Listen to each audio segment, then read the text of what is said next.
L'épidémie fait toujours rage dans les CHSLD du Québec. Les paliers de gouvernement s'activent pour endiguer la crise. Mais dans l'avenir, une réflexion nationale s'imposera. Peut-être qu'effectivement, on pourrait avoir une discussion sur si nos résidences d'aînés devraient faire partie du système de santé et soient régies sous la loi canadienne sur la santé. Les propos du premier ministre en ont fait bondir plus d'un. À son bureau, on explique qu'Ottawa n'a aucune intention de prendre la maîtrise des CHSLD et d'empiéter dans un champ de compétences provinciales. Mais Québec n'a pas tardé à riposter.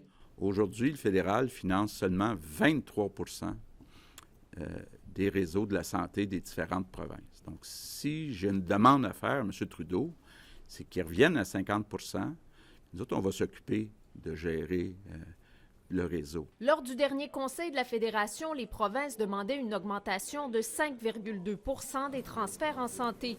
Devant l'ampleur de la crise de la COVID et les besoins des provinces, Justin Trudeau n'a pas fermé la porte à une hausse. Effectivement, nous allons faire partie des conversations parce que le fédéral doit faire partie de la solution. Les militaires demandés par Québec sont toujours attendus sur le terrain, mais le fédéral évalue les besoins.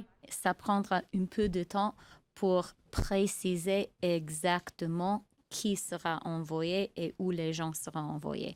Nouvelle mesure d'aide pour les PME. Dont les locataires payent moins de 50 000 $ de loyer par mois. Le loyer des PME est réduit de 75 % pour les mois d'avril, mai et juin.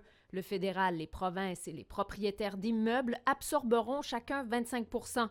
Le programme s'adresse aux PME qui ont vu leurs revenus diminuer de 70 %. Tout sera en place à la mi-mai. Le fédéral indique que de l'aide similaire sera annoncée pour les grandes entreprises.